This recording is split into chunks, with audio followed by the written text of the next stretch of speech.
now I pressed the right button. Nothing went pop. I almost turned off the entire podcast machine. But then I pressed the correct red button. We're back for another episode of A Little Too Quiet. It's the Ferndale Library podcast, and it's brought to you by the Friends of the Ferndale Library. My name is Jeff, and I'm joined by Cricket. Hello, Jeff. Hello, Mary Graham. But Spoiler. I was just about to introduce Mary Graham. I know, I didn't want to say hi to you and not say hi to Mary Graham. It seemed mean. Hello, Mary Graham. Hello. This is what my voice sounds like. That's right. So it is September, and September is a time when libraries get excited because, on an unrelated note, it's library card sign-up month, which is just a good PSA in general. But around the third week of September, it is Banned Books Week. should I put like sound effects there? Yes. Sort of. Yes. Trumpet, maybe. Yeah. Yeah, definitely. like a nice, like, the fanfare. So maybe something like dramatic, and maybe possibly. Dun dun dun. Dun, dun, dun. Yeah. It's Banned Books Week. Yes. I think it's properly starting on September 19th of this year, which is 2022, depending on when you're listening to this episode. I mean, it will always be 2022, no matter when you are listening to this episode. But Banned Books Week will start on a different day if you're listening in 2023.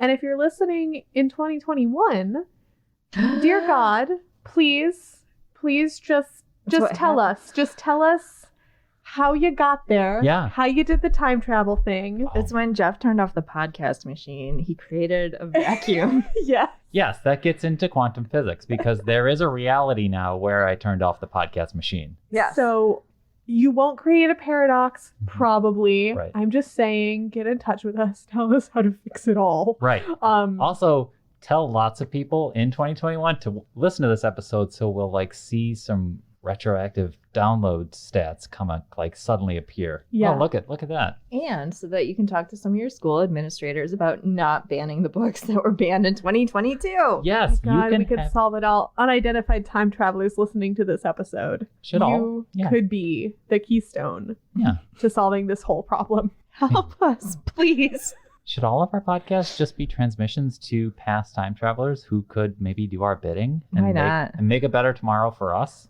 I mean, certainly we would make some very interesting radio listening. I'm just imagining them in their little TARDIS or TARDIS adjacent ship going, oh, we shall turn the radio to the librarians who keep talking to us. If anyone has a TARDIS or TARDIS adjacent ship, they are the type of people who would want to listen to what librarians say. Yes. It's a key demographic for us. At the very least, we could call up Russell T Davies now that he's coming back to Doctor Who and be like, RTD, do us a solid, write that episode. He'd do it too. But if you're not familiar with Banned Books Week, you should be aware that in general, folks try to get books banned. And Mary Graham is here because Mary Graham has become involved in a new initiative. It's called the My Right to Read. Can you tell us? Well, let's hand it over to Mary Graham for a minute. Tell us about this phenomena of people trying to challenge books. I can see in Cricket's head me saying phenomena just sounded like phenomena, and now she's thinking about Muppets because that's just what happens. Tell us about this phenomena about banning books. I swear we're serious. We're putting on our serious faces now. Well, I think it's the sort of topic that you have to be funny on the podcast about it, or else it's just a major bummer. Right. So people do be out there trying to control what other people can read. And I think this goes back to... since always. Yes, since always. Yes, actually, since always. I was going to say in the 50s with Nabokov, but I think it goes back further. Probably as soon as a book was written, somebody was trying to ban that book. I mean, basically. Right. People have recognized how powerful books are, and anytime they recognize how powerful a book is, they want to control it. Yeah, not that we should get like completely radically reaching far back with our centuries here, but I think that is part of why they call it the Dark Ages, is that people were not reading. The only, actually, the technical term of the Dark Ages and it's one of those things that medievalists are like, no one can use this phrase properly, so now no one's allowed to have it anymore. It's called the Dark Ages because we don't have sources. It is dark to us. Yes. It's not dark to the people who lived in them any more than our timeline is dark to us. So maybe it was pretty dark for them, but that's not why we call it Dark Ages. Right. It's just because we don't have a lot of like written stuff. Right. And that is because the printing press in the West, relatively new invention. Mhm. So before then, you're copying things by hand, and you're also copying them onto materials that are pretty flammable. Right. So there's your trouble. But back to our current predicament. Yes. So there, I mean, in the United States, book banning, absolutely nothing new. But golly gee, we sure are seeing a lot of it across the country right now. And it's getting a lot of publicity. Yep. In Michigan, I believe just for references, an entire library was voted to be defunded. Yes, the Patmos Public Library, which is in, I believe, Jamestown, Michigan. Jamestown Township, Jamestown adjacent to Township. Hudsonville. And Yep. if I Which is where I don't have, was for a funeral last week. oh man, Aha. and if I don't have my facts crossed, I believe it was probably over a single book, and that might have been genderqueer. No, it was over more than one book, but Okay. it was those books. Genderqueer did get mentioned. Genderqueer did get mentioned.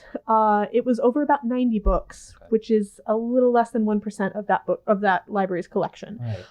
I mean, I am just so Patmos doesn't have a director right now, and I am just so impressed by their board and the president of their board and the integrity that they've shown. Because you know what? They could have ditched those 90 books Right. for all of their money, and they didn't. And that's just both in terms of our professional ethics and I think just morally the correct decision. And so yeah, they lost their millage in August. Over the fact that that they were having these books on their shelves, And these are- accessible to the public. These are all books, just for clarity's sake, with LGBTQ content Right. for all ages, all developmental stages. And so their millage renewal was denied. That's almost 90% of their funding.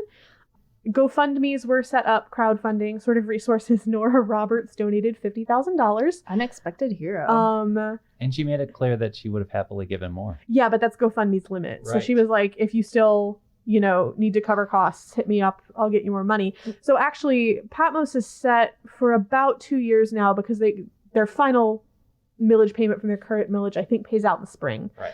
And their millage is back on the And ballot their for November. millage is back on the ballot for November. So hopefully, apparently some people who voted no on the millage in August were like, oh, we didn't realize the library would close. Well, I do have some news for you about what happens when you vote to take away 90% of the library's funding. Right. The library closes, and now no one has free internet. Right. And this is, to sort of like roll it back to the My Right to Read coalition, this is part of the problem is libraries are public institutions. These sorts of book banning efforts are honestly really being honed in on school districts, public school libraries, and public libraries. The My Right to Read Coalition is a project of the Michigan Library Association's Intellectual Freedom Task Force, which I am on. So you can go to myrighttoread.com, and my is spelled M-I, like the abbreviation for Michigan, and you can sign up. There'll be a button that says Join the Coalition, and that just means you've put yourself on an email list. Mhm. And as someone who writes a lot of the emails for the email list, I think it is a very good email list. I joined the email list and I've never regretted it. Agreed. Yes. Thank you for your 10 out of 10. your vote of confidence. We also have t-shirts and mugs that Mhm. are very nice mugs that say My Right to Read on them. And I'm gonna add more historical context from an elder millennial, and this will resonate with Cricket. Banned books. I was aware that in the 90s when I was a kid, because there were books. I'm sorry, I almost bumped the podcast machine again. There were books like The Giver. I think that was a book that stirred up. But as you said, it's gone back decades and centuries. Could be Fahrenheit 451. It could be Slaughterhouse-Five. It probably could even be To Kill a Mockingbird. oh, Yes. definitely. It's definitely Definitely been is To Kill a To Kill a Mockingbird. The thing, as we approach Banned Books Week this year, the thing that I've been thinking about, the thing that a lot of other people in sort of intellectual freedom, library work are thinking about, is is Banned Books Week the best framing? Right. And I think before we go further on that, open up and elaborate on intellectual freedom. It's a phrase Yes. that folks might not fully understand. For sure. So intellectual freedom is a right. It's technically sort of derived under the First Amendment, which so it falls under freedom of speech and to some extent freedom of the press categories. Mm-hmm. Intellectual freedom is a right that everyone has to seek and be provided with information from a wide variety of perspectives on a wide variety of topics. And like that's it. Like that's basically like the government does not get to decide what you can and can't read. That's just like the whole point of libraries is to support and perpetuate intellectual freedom. And that's why it's part of our job when we do collection development, which is how we pick and purchase the collection, all the books we own, but also all the movies and the CDs and like all the materials we own. We are considering, does this cover the spectrum? Right. Does this cover, not only what's useful to our community, which is pretty tantamount because we have limited money and limited space. So we need it to be books that our community is going to use. And, but also is this coming at an issue from a lot of different ideological perspectives. Mm-hmm. So when people, in a lot of the current book bans, it's very much targeting youth materials, children through teens. Mm-hmm. And the thing is, children and teenagers have intellectual freedom rights too. The First Amendment doesn't apply to you just the day that you turn 18.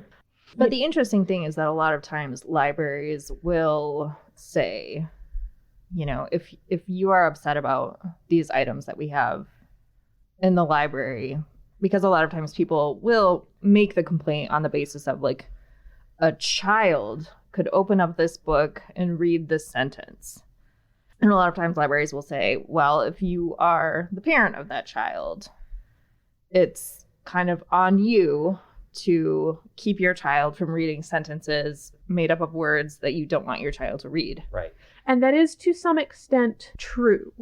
And then Which makes to me... a different extent thorny, because librarians legally cannot act in loco parentis. Which I'm going to ask her to do the Latin phrase. In place of the parent, the same way that legally we can't offer financial advice, we can't offer legal advice. We can give you your tax form. Right. We can give you the phone number of legal aid, but we can't advise you. Same thing with kids. If a kid has their own library card and brings up a graphic novel from the adult section, I am not allowed to refuse to check that book out. And to me, this is a huge feature, not a bug, because kids are people, and it's literally not my job. And so, when parents say, well, any child could pick this up, or my child could pick this up, you're either going to have conversations about, why you think that's not a book for our family, or you're going to have to stay by their side the entire time that they're at the library. Now, part of the problem comes in with people who say, oh, hating gay people is part of our family value.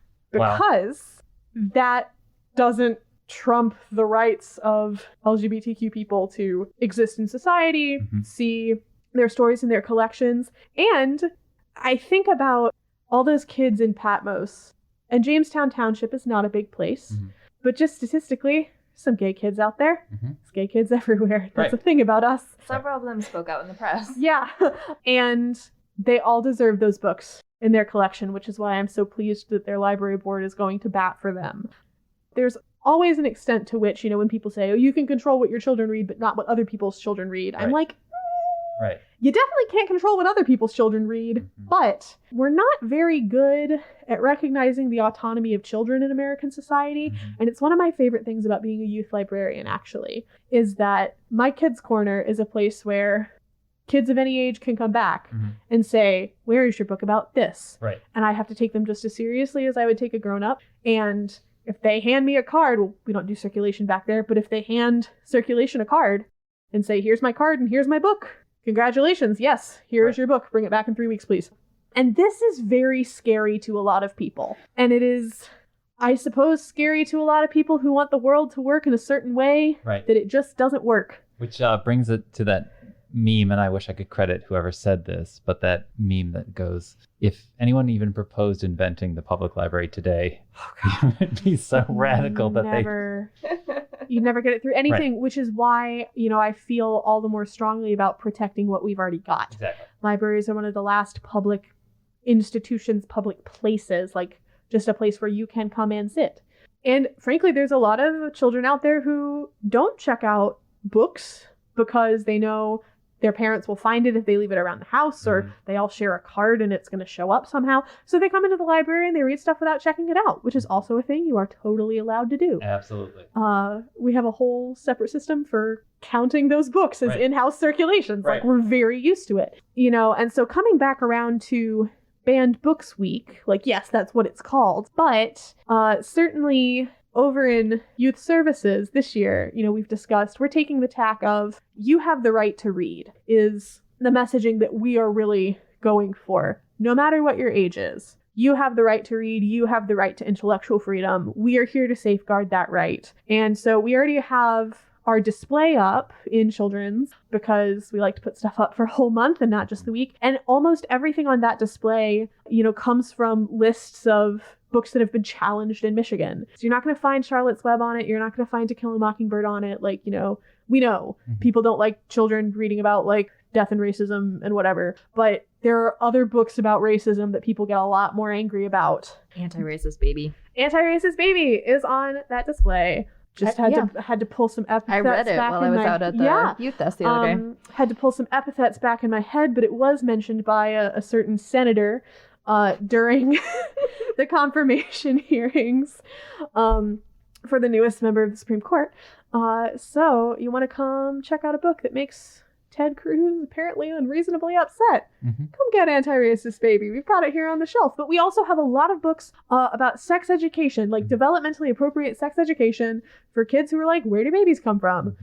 Well, that's a great question, and we should answer that. And those books touch on how families might be made of different types of people. Exactly. Or, we've got another really great one called It Feels Good to Be Yourself, and that's about an introduction to gender. And that is something that's getting folks real worked up. Is just not even the idea, but the fact, because it's a fact that there's more than two genders, and humans are a sexually dimorphic species, but not that much. And it's much more of a spectrum than it is a toggle switch. Right. So, it's on the one hand, like an exhausting and kind of scary time because, I feel very lucky at our library. We haven't had any challenges. We have a lot of plans in place for if we do. I feel very supported by administration.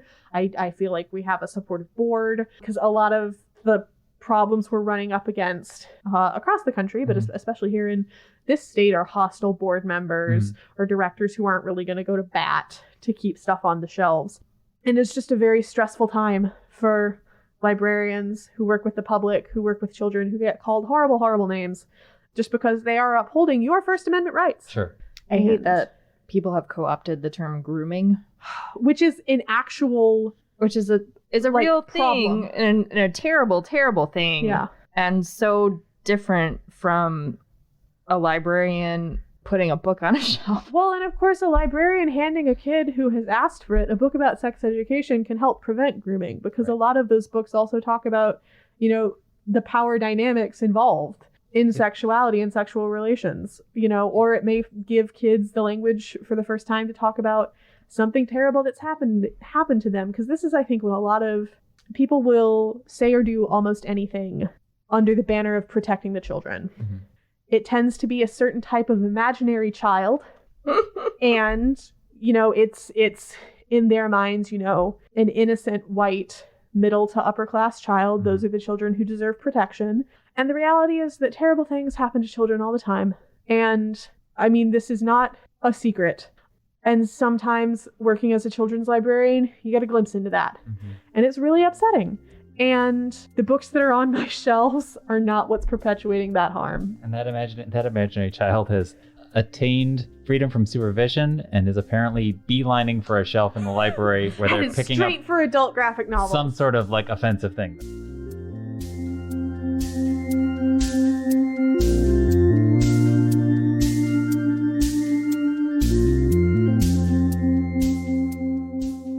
But something else that's dawning on me is that it has increased the urgency, the direness. I remember working in this library a full decade ago, and in 2012, Banned Books Week was fun. It was like cool. You put your caution tape up. You put your caution tape. You wear sunglasses. You feel like you're edgy. And there Sunglasses. was I put sunglasses on just because Doesn't everyone wear sunglasses I was while they like- read The Outsiders? I was like, check me out and reading The Outsiders, and it was like, yeah, libraries. Gotcha. I'm Yeah. reading these cool books. But now it's scary. Yeah. Now it got scary. So, but to go back to Banned Books Week, which is kind of spearheaded or sponsored in part by the American Library Association, but Mhm. also kind of the the Society of the Book, Yes. journalists, Yes. booksellers, The book people. the book people, the written word people, the freedom of the press people, Yes. the freedom to read people, Yes. everyone. Yes. That phrase, freedom to read, is at least part of their whole marketing campaign, which is important, even though it says Banned Books Week. Yeah. But they do say freedom, celebrate your freedom to read. Yeah. And But- a lot of times the books that we call banned are actually only challenged. That's Right. also a whole thing. Yeah, this is a whole distinction. Now, like, unfortunately, I feel like we're having that conversation less and less this year as more and more books actually do disappear from shelves. Yes. You know, a challenge is when someone walks into a library or a school and says, I don't like this book, children shouldn't read it, take it off the shelf. Mhm. Ideally, the response from administration will be, here's a long form that you have to fill out explaining why you think you're qualified to do our job better than we are. Mhm. Do a book report, tell us why, taken as a whole, this work has no artistic merit, and we will get back to you. This is often not what happens, but it's what should happen. Right. So that's a challenge. If a book is taken off of the shelf, say a principal has decided they don't want to pick that fight, and they tell the school librarian, it's just 5 books. It's just 20 books. It's just 175 books. It's just 175 books. First- It's just about the gay kids. First they came for, first. You know, Mhm. that kind of thing. That is a book ban. Yeah. Well, anytime a book is actually removed from circulation Yes. following someone complaining about the contents, not the cover fell off Right. and it was Not like it was falling apart and it didn't circulate well, so it doesn't make sense for us Or- to buy it again. we realized it's from a time and place where it's no longer relevant. Yes. That is not book banning. That No. is collection development. That's part of collection development. It ties into the fact that, like, you know, libraries have finite square footage. And if you want us to buy the latest Danielle Steele. Danielle Steele. Got to get rid of some of the old stuff to make room for new stuff. Exactly. The more and more the voices saying grooming, etc., the louder those voices get, the more assured they are to drown out any other voice that might be trying to say censorship is bad. Yes. We did not use that phrase yet on this episode. We're almost Yes. halfway through the episode. Censorship is bad. Let's just say that. And there's The more. louder those voices are, it drowns out this other point of saying, wait a minute, censorship, this is what you're talking about. Yes, and there are more types of censorship than just banning books. And actually, the biggest one and the most underreported one is soft censorship or self-censorship, which is when librarians start to go, that's not a fight I'm picking. I'm not going to buy this book because I just know someone's going to start a fight about it. Or even the Patmos Library, not to point fingers at Yeah. an already struggling institution, but they had actually taken Genderqueer by Maya Kobabe. Kobabe. So, Kobabe. And it was put behind the circulation desk, and people had to specifically ask to check it out, which is also an intellectual Yep. freedom violation. And I would like to point out that did not make the angry residents of Patmos Township happy, or Jamestown Township, which is a hard phrase to say. Mhm. Even that was not enough for them. So keep that in mind. If you are tempted to appease people with some soft or self-censorship, it will not stop there. It will not stop there because, unfortunately, I was talking to someone recently about this whole situation, and he was like, it's got to cool down soon, right? Like, book banning, that's not popular. Right. Like, censorship isn't popular. And Right. I was like, well, neither are abortion bans. Right, exactly. And yet, I mean, and that is just statistically a correct fact. And if it was about censorship, you know, as censorship, maybe it would start slowing down soon because censorship is theoretically unpopular. Right. But it's not about that. Right. It's about queerphobia. It's about racism. It's about, I don't want children to know about anything outside of a very narrow worldview. And that is what intellectual freedom is specifically there to threaten. Right. One of the reasons that we say it's so important is because theoretically we're a democracy, and a well-informed electorate is absolutely essential, or else your government falls apart. Mm-hmm. Oh, man. Well, Oh, man. Yes, indeed. The other thing that I wanted to make clear, and I don't know if I can articulate it fully on an undercaffeinated Tuesday afternoon, but Tuesday that feels like a Monday. We aren't, help steer me here, but we don't want to fight. We're not here to fight. We're not here to say, we're not here to be in some sort of culture war. We're not here to say, sure. And we're not here to flagrantly say, hey, we've got the latest Alex Gino. Hey, kids. We're not trying to foist these things. It is all about, these things are just on the shelf. And if this book makes you upset, you can actually talk to a professional librarian who will help you find a book to check out that will not make you so upset. Yeah. Right. Because just as we have books that, like, for example, at a previous job, I was in charge of the political science nonfiction. Woof. And I knew my audience. Mhm. I looked at circulation stats, and I bought a lot of books by people that I personally don't agree with, that I personally would never want to read. But because I knew my audience, I tried to have a fair, balanced collection. And that meant, buying books by people who I'm not even going to, you know what I mean. Oh, yes. And if somebody was asking me for a good book to read in political science, I am trained to conduct a reference interview and find out what they consider good, because there is no definition that applies to everyone. And that is part of a librarian's job. A lot of times we are told that we are supposed to be neutral, which is very controversial. And Mary Graham is shaking her head. And I think a lot of librarians would say, well, you kind of moved the goalpost for neutral, right? Yeah. The thing is that if someone would come to you with the accusation of grooming, well, just hate that word. That accusation would be, well, you have this book and it is offending me. But the stance of the librarian is, this book may be offending you, but it is for someone else. And it is simply just not for, perhaps it's not for you. I'm definitely a big believer in every book is not for everybody. I think that the metric of offense is not that useful of a metric. Because I'm offended by the band U2. All right.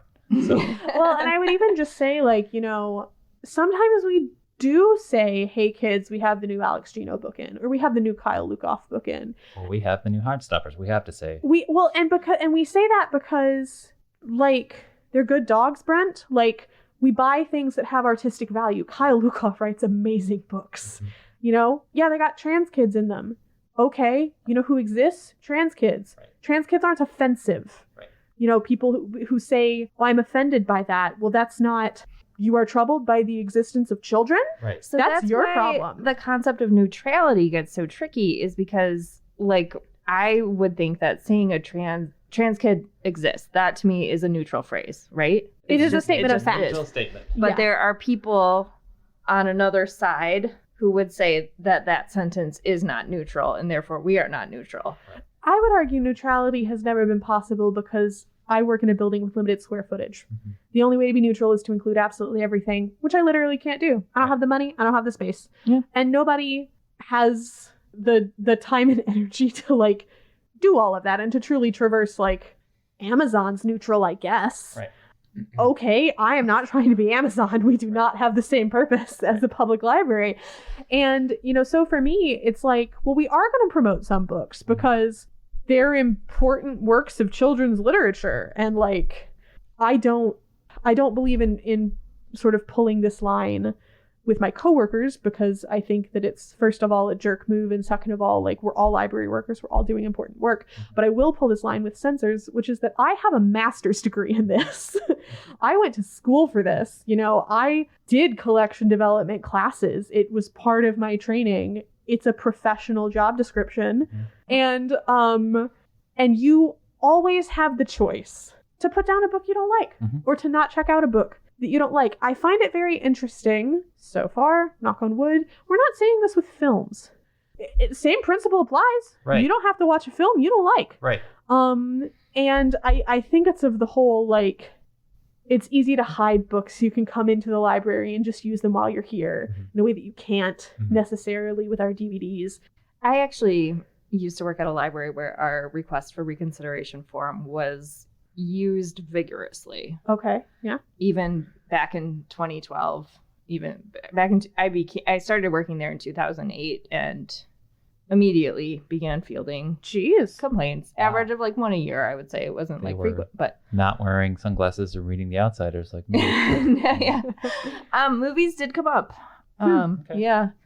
I would say that community was equal opportunity offended. Ha.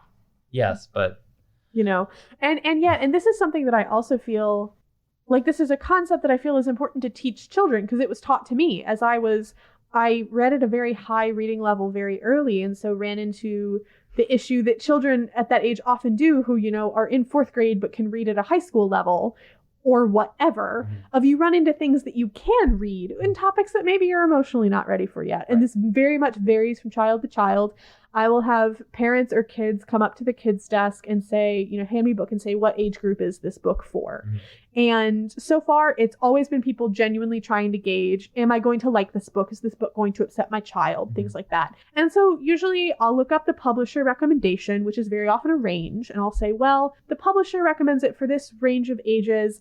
Honestly, there's give either way on that. And I say, but the most important thing, if I'm talking to a kid, I'm like, if you can understand it and you enjoy it, that's all that matters. Right. And for an adult, I'm like, you know your child better than I do. You know, you can take a flip through it or read it first. And if you think, I think this is going to give them nightmares. Right. Or you can decide to read it together and talk about it, which is what I always recommend. Right. Yes. And if your kid's like, you know what, this book's freaking me out, can we stop? Right. You stop. And that's great. You learned a great story or a great lesson about not all books are for all people. You're not going to like every genre. Some things are going to freak you out. And you get to make the great choice of closing that book. And because you got it from the library, you didn't lose money on that proposition. You just give it back to us. We'll shelve it for you. It's everybody wins. I have another phrase to say that you'll see often in library marketing, and it's very broad and general, and it's very simple. It's libraries are for everyone, and I always interpreted that broadly in that literally anyone can come into the building, anyone can use our computers, can use the facilities, printing, faxing, but also it is for everyone in terms of the materials that are here. So you don't like something that's here, but you do like something that's here. So if you've come in to challenge a book that I like, I could very well the next day come in to challenge a book that you like. And interestingly enough, this was just seen in a school district in Texas where they removed several books with LGBTQ characters. And then another parent said, well, I'm offended by the Bible. They had to remove the Bible as well. Which I think is such a great example of why, like, all book removals are dumb. Because, you know, that parent has made a point, and I completely understand the point that they're making. At the end of the day, it makes me go, what have students gained from that? You know, it makes the point that, like, sure, book bans are stupid, but did it give them back those books? Did it give them back their right to read? It's tricky. It's tricky. And because the point was made. Exactly. But also... But was that the best use of anyone's made? effort? How come they didn't put all the books? Well, and that's exactly the thing, is that I don't think we're gonna win this on a gotcha. You know, we're gonna win this on, first of all, I can't believe I'm about to say this. This is the law, you know, because with every year that passes, I'm like, how much does that matter anymore? Right. But this is the law. Right. It is the First Amendment to the Constitution. And it's professional ethics. This is a bedrock that's been here for a very long time. And we're going to win this on the strength of community support, people showing up to their board meetings saying, we love the library. We had a patron stop in last week who stopped by the reference desk to place some holds. And they said, oh, I'm so happy you have those books by Corey Silverberg, which are sex education books. You know, Sex is the newest one. Sex is a Funny Word is for younger kids. They're fantastic. And this patron was like, I'm so glad you own these books, you know, and here's another one that you don't own. Do you think you could get it? So as soon as Baker and Taylor comes back online, I'm headed for your request, patron, because you're right. We should own that book. And the person working the reference desk, documented that a patron is thrilled because those are the books I buy for nonfiction in the children's section. And I remember when Sex came in from when I ordered it, I was looking at it to put the Dewey number on it, and I was like, well, if anyone tries to get me, it's going to be for this one, or it's going to be for any of the other books in that section. I really hope that doesn't happen. But we've already got a patron, someone who uses this library, who says, I'm so glad you have these books. And that's going to be really helpful if anyone ever wants to try to get rid of it. We have documentation of another patron saying, well, I like it. Mm-hmm. I'm glad you have it. Can you get one more? So that's, this is one of the most important, impactful things you can do is just stop by your library and say, where do I leave a great comment? Show up to your board and say, banning books is bad. And I think all these people yelling at you are wrong, and you shouldn't listen to them. And there's more of them more of us than there are of them. But again, something for everyone. Something for everyone. Mm-hmm. And that's, it's libraries give you choices. And I think some people don't like that. Some people are like, well, I can just take away all of the choices for the people in my life that I have control over. I have not done any research, but I wonder if booksellers are ever fielding this situation. Well, Barnes would you and Noble believe, in Virginia. Would Sorry. you believe? That's exactly, yes. So, Because I was going to say, technically speaking, they have a vested interest in these books moving off the shelf. yeah. So in Virginia, a court just threw out an obscenity lawsuit. So obscenity is a legal term. There is a national definition of it based on a Supreme Court case, Miller versus, can't remember the second half, but that's from 1973. So there's a thing called the Miller test. It's a 3-pronged test to determine if a piece of media is obscene.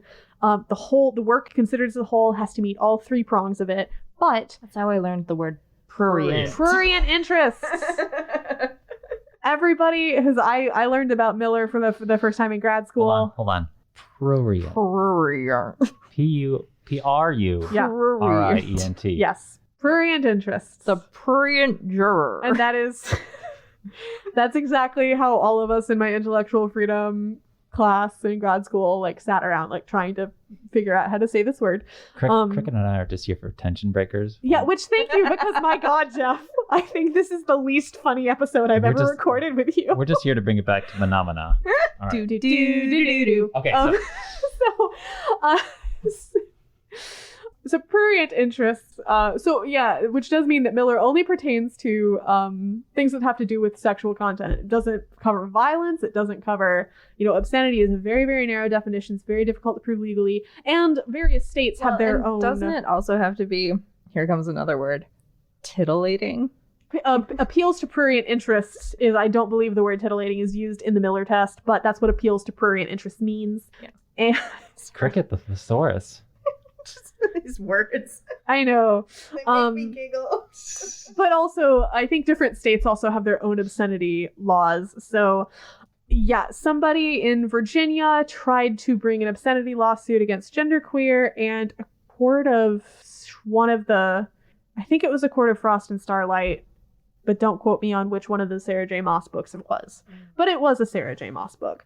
It specifically, if the case was thrown out, which I think is layman's terms for the judge saying, stop wasting my time. Which is great. It did not even go to trial. It's just the judge read the brief and was like, what? No. And so it didn't go anywhere. But if it had gone anywhere, it would have applied to booksellers. They would have, they were trying to get those books labeled harmful to minors, which means that you can't sell them to minors, but you can sell them to adults. Although I think in Virginia, it's under 16 instead of under 18. So, I mean, yeah, someone tried it on. Hopefully it will continue to not work. The argument that you make with libraries and schools is that they're taxpayer funded. Right. But actually it's because they're taxpayer funded that legally makes it so difficult to remove anything on the basis of content or viewpoint. Is because, well, everyone pays for this. Everyone is paying the tax. And I mean, not for nothing, but I don't appreciate my taxes going to Forever Wars. Right. So we all pay for things we don't like. Exactly. I wish they would use my taxes to fix the roads and give healthcare to old people. Right. And yet, we all have to learn to live with disappointment. So Another important lesson that you can learn at your local public library. It's true. I did want to bring it back before we run out of time just a little bit more. Yes. Because I don't feel like we touched on it fully, but just the My Right to Read campaign. Yes, let's end on a nice note of people are working on this. Like, if you are listening to this episode and you're like, my God, I'm so bummed out. Right. First of all, understandable. I'm handing you a blanket and a cup of your favorite warm beverage. But also, you could feel better if you literally go to this website. But also, yeah, you can feel better because, like, we will send you news blasts. We will send you action items. There's already a whole list on the website of ways that you can take action. And a lot of it does not even involve calling your senator, which is a thing we should all do more often, but a lot of us hate doing. This is, like, nice that you get to call a librarian and help them have a better day by saying, hey, write this down real quick. I want to tell you what a great job you're doing. So yeah, myrighttoread.com. It's the coalition for all sort of intellectual freedom purposes. On the Michigan Library Association website, you will also be able to see our archived newsletters, so emails we've sent out in the past that you've maybe missed. It includes an FAQ that I wrote about sort of basic intellectual freedom. What even is that? How's the First Amendment involved? What does this mean for libraries? That you can share with all of your family and friends and tell them why it's important. And, it is kind of a scary time out there, but librarians are, in my opinion, an immensely stubborn bunch. I'm certainly very stubborn. In some places, it's easier to be stubborn than others because of the amount of community or administrative support that you get. But everyone listening to this can go be part of that community support. This is a great opportunity, to meet your neighbors and to, a library is a community hub, and to show up and say, hey, I support what is happening, or hey, I live here and I wish we would buy more gay books. Right. That is, you have leverage at your local library. You get to say, hey, where's your materials request form so that I can say, we don't have this book. Would you buy it, please? I will check it out. We love buying books we know you are going to check out. Like, this is like life hack for all library users. Right. Especially I do the foreign language collection for children's. And we have at least one family here at the library who speaks French at home. And, we were like, what books do you want us to buy? Like, y'all are the ones who will check them out. Let us know what's good. Yeah, and keep in mind my annual PSA. If there's items at the library that you like, that you want us to make sure we keep, that you want us to replace, if they get all dinged up, check them out. Yeah, because we look at circulation statistics, how many times have people checked this battered paperback out? And if it's a lot of people, kind of no matter how old that book is, I will try to find it again. It's a collaboration because it is your library and not every book in it is for you, but we want the books in it to be for you. And for me, this always goes double if you are not a white person, if you are not a straight person. It's already hard enough. And this is a place for you. We want this to be a place for you. I can't resist bringing this anecdote up, but I talked to someone once who was not entirely grouchy or belligerent or anything, maybe just mildly grumpy that their taxes went to the library because, and I quote, it's something I'm never going to use. And I'm sure there's folks out there who feel that way. But if you live in a city, there's thousands of other people who are going to not only use it, but need it. Yeah. And I mean, this is like, to repurpose one of my favorite memes from the internet, we live in a society. We live in a society. I didn't go to public school. My parents' taxes paid for public school, and they were happy about that. Right. I haven't driven on every single road in Michigan. Yeah. But I like that there are roads in Michigan, even if they're for people who aren't me. I'm not old enough to be on Medicare, and I'm not poor enough to be on Medicaid. Right. And I am thrilled to pay into those programs, and I wish more people were eligible for them. Like, this is just... And my house hasn't burned down yet, but I'm glad the fire department is driving around. Truly, I love using the fire department as the example par excellence, because, people are like, well, but I don't do this. That you know of. Exactly. You never know what's going to happen. And here's the thing. People who are like, why do I pay for the library? I'm never going to use that. Well, you can change that tomorrow. I don't know if you know this. The books here are free. Like, sometimes you have to wait a little bit, but like, I really cannot stress this enough. We have already paid for them. Right. Right. So you don't have to. Right. And if you're a Ferndale resident, you could actually walk out with 99 books. You could. You can let that secret out. That's your limit. And the bottom of That's your our checkout. receipt will tell you how much money you saved. Yes. So Instead of paying $32.99 for James Patterson, you're now reading it. So yes, attacks on intellectual freedom are a huge major bummer. Boo. And we're not exactly talking about like celebrating Banned Books Week this year, but what I do want to make sure all of our listeners come away with is there are people who are on it. We are working very hard. We are not looking away. And the grand thing is you can also be on it. Yeah. You can be part of this effort. And I believe in the political power of being extremely annoying. Because here's the thing. Right now, censors are being extremely annoying. They are an enormous pain in my butt. Right. And that just makes me want to out-annoy them. You know, it's like, oh, I'm going to continue being great at collection development. I'm going to make sure that the kids who use my library get the books that they would like. And you know, I'm going to keep making sure the general public knows about their intellectual freedom rights. Because, like, a lot of people just don't know this. And that's, you know, that's fine. I'm not going to, in the way that, like, I'm not going to shame anyone for being like, you didn't know this thing about the First Amendment. Because, like, yeah, none of us have taken civics since high school. Exactly. Sure. And and we were in high school and probably drowsy. Right, exactly. We were also sleep deprived. Right. Oh my God. And also, I'm a librarian. Literally, my job is to help you learn things without being a jerk about it. You know? So it's like, I am happy to talk about this all day. Yeah, you got rights. My right to read. My right to read. You got rights. Yes. That's right. I think we've covered a lot of ground. Yes. I think this has been a great episode. And I'm still laughing about prurient. I'm sorry. It's, you know what? We have to laugh about something. Yeah. So, If and we I don't, mean, we'll cry. Lord, we really will. So don't make your librarian cry. Go to Don't make myrighttoread.com. your librarian cry. Go to myrighttoread.com, sign up for the coalition for our really, really cool emails. But I would say, you know, even more like do that. It's very, very easy. But if you're only going to do one thing, figure out your local library's number or their info email, give them a call, shoot them an email, tell them in a way that they can document that you think they're doing a good job. Because not only will that make someone's day, it could really help them down the line. Yeah. And that is like, I think just such a nice positive thing Yes. to get to do. Mana. Do. Oh boy. Well, thank you so much for being here, Mary Graham, and appreciate all your work on the coalition. Well, thank you. And Cricket, thanks. We didn't really mention your bona fides, but you have experience as a young adult librarian. So I do. I have fielded many a book challenge in my day. That's right, which is often the target of the book challenges. Yeah. The books for the team. I kept my Dungeons and Dragons group running Yes. for, I think it's still going on there, Excellent. Nice. despite being accused of worshiping Satan.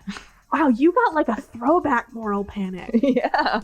Like, I mean, all moral panics ultimately to some degree are the same. Right. But like, dang. It's not They just were kicking it old school. Mhm. not just a trope on Stranger Things. It's all real. Well, thank you both for being here. Thanks and for having I us. Appreciate everyone for listening to this episode of A Little Too Quiet. It is, of course, the Ferndale Libraries podcast. And shout out to literally every library on the planet for all the work that you're doing. Yeah. And librarians everywhere, and library support staff everywhere, and people who love libraries. Thank you. And thank you also to John Duffy, who gives us our intro music and our outro music. And thank you, of course, to the Friends of the Ferndale Library. If you want to support this podcast, go to ferndalefriends.org or just rate, review, or subscribe to this podcast. We'll be back next week with more. Thanks for listening.